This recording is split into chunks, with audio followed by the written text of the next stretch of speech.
आयु बढ़ाने वाला वृक्ष। एक बार तुर्किस्तान के बादशाह ने बादशाह अकबर की बुद्धि की परीक्षा लेने के इरादे से एक संदेश भेजा। संदेश कुछ इस प्रकार था। अकबर साहब, सुना है भारत में एक ऐसा पेड़ है जिसके पत्ते खाने से उम्र बढ़ जाती है। हमारा अनुरोध है कि आप हमें उस पेड़ की कुछ पत्तियां अवश्य भेजें। तुर्किस्तान के बादशाह का दूत और कुछ सैनिक ये संदेश लेकर अकबर के पास पहुंचे। संदेश पढ़कर अकबर सोच में पड़ गया। फिर उन्होंने बीरबल को बुलाया और उनसे सलाह ली।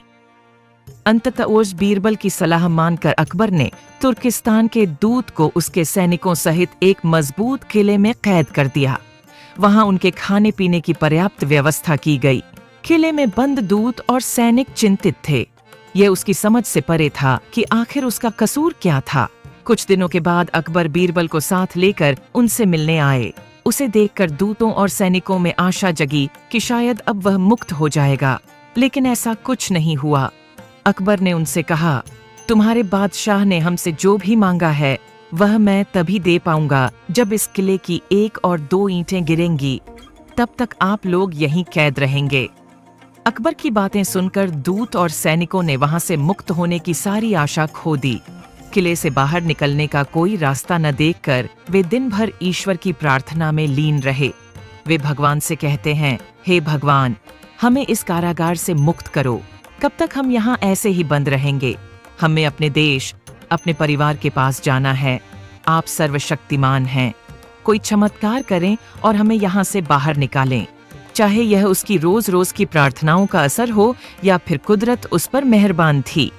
एक दिन उस इलाके में जोरदार भूकंप आया। भूकंप के कारण उस मजबूत किले का एक हिस्सा ढह गया। अकबर को अपनी बात याद आ गई। किले के ढहने की सूचना मिलने पर अकबर ने दूत और सैनिकों को मुक्त कर दिया और वे दरबार में उसके सामने पेश हुए। अकबर ने उन्हें संबोधित करते हुए कहा, तुम्हें तुर्किस्तान के बादशाह का संदेश याद होगा जिसे लेकर तुम लोग हमारे पास आए थे। अब शायद आपको उस मैसेज का जवाब पता चल गया होगा।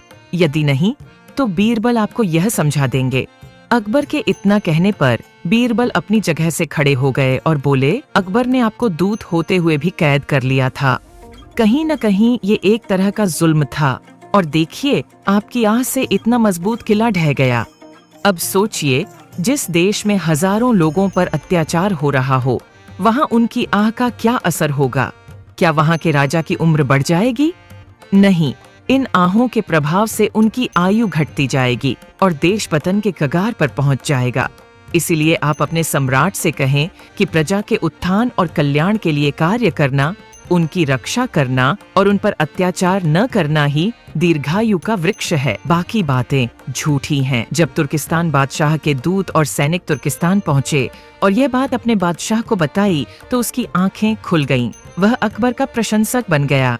इस प्रकार बीरबल की बुद्धिमत्ता से अकबर तुर्किस्तान के बादशाह द्वारा ली गई बुद्धि की परीक्षा में सफल हो सके।